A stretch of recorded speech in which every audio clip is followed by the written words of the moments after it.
Hey everybody, I wanted to do a quick video. I've been seeing in the Facebook forums, there's a group for false water cobras, and I've been seeing my snake is crazy, what do I do about them? So I thought I would give a couple quick little tips and pointers that we use on our false water cobras. Now of course Rigel, he's a sweetheart, I don't have problems with him. His biggest problem might be I don't want to come out of my enclosure, and he actually has a hide kind of in the middle of his enclosure that I can't lift up, and he knows that I won't get him from there. The other hide that he has is under the cooler side, and he likes to stay there quite often, but he also knows that I can pull him out of that enclosure. So one of the tricks that if you had a false water cobra who did not like to be handled is you can tap train them. You can get a little hook. I don't have a hook because we don't use one, but you get a hook and you just want to tap them on the body to let them know, hey, I'm going to pick you up.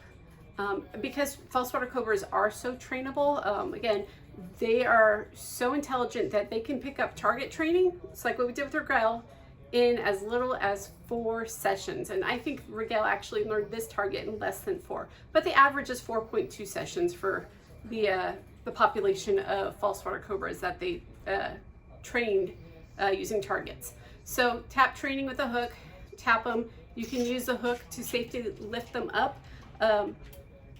The excitedness comes often from a snake thinking that you are a predator, and when you reach down on them that you're coming to pick them up and run off with them and eat them. So if you lift them up from the belly, hooks are great to do that. If you lift them up from the belly, then they're maybe less likely to get excited or whatnot. Now, our girl here, Sarah, she is always excited.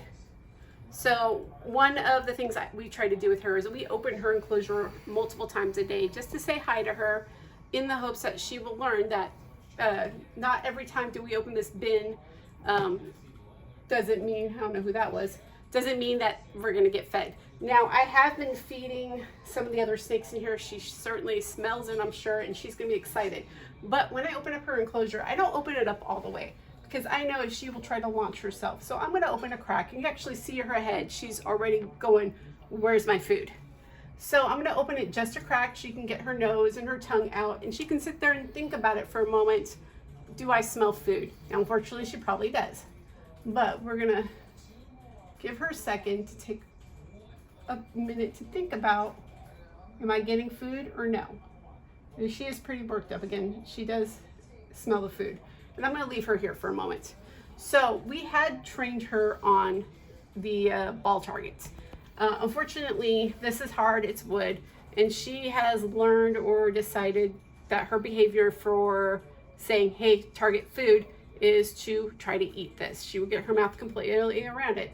And I was worried that she may end up hurting her teeth. So I'm switching her to a disc target.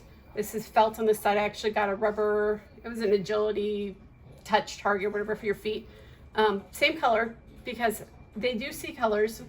We believe they see blues and greens, but we also know that everybody can see shades. So we're just gonna use the same color for food. As for the target, there is some debate that snakes can see red, or at least some snakes see red.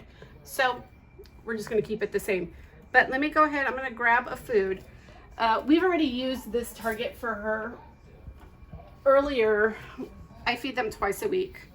And so she got her food on Thursday, and she kind of was like, what the heck is this, when she saw it. Now, when I open this up, I expect her probably to try to launch herself out. But here we go. See, now she's had some time to think about it. If she sees this, she's gonna come down and get it. Go over here, baby. So we're still learning this. Now she can't eat this. I'm gonna boop her gently, and look. There we go. Female false water cobras tend to be pretty crazy with their food. They're kind of crazy in general. If I'm not careful, she's gonna be back in just a moment looking for more. So I'm gonna grab her other mouse.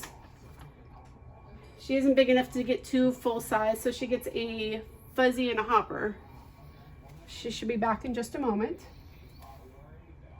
Taking a quick peek at her. Yep, it's down all the way through her mouth. She's gonna be back up here in a moment looking for more food.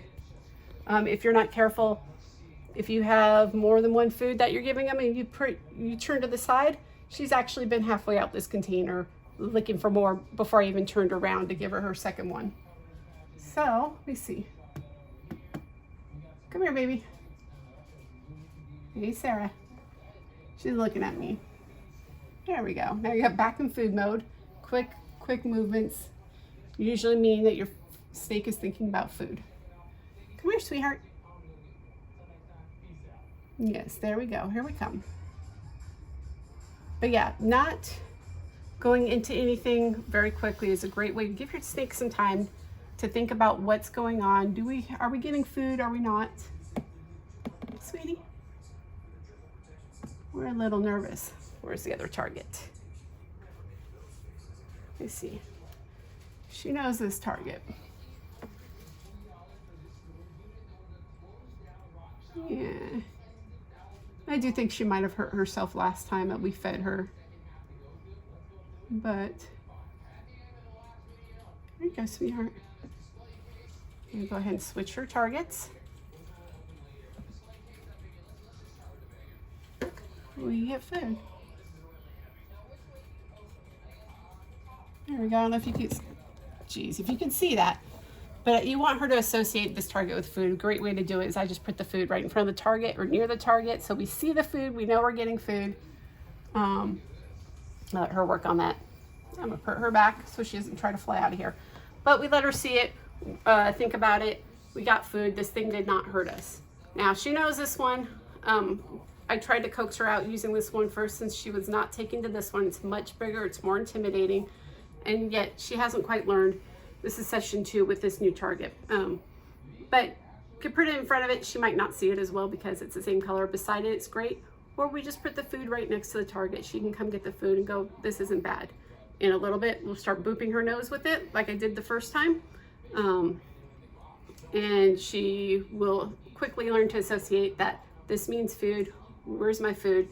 But we can't eat this and hurt ourselves like we could with this. But yeah, just some quick tips and tricks that we use with our false water cobra to get her to calm down so she's not that crazy false water cobra that they absolutely can be. That's all we have. We'll see you next time. Bye-bye.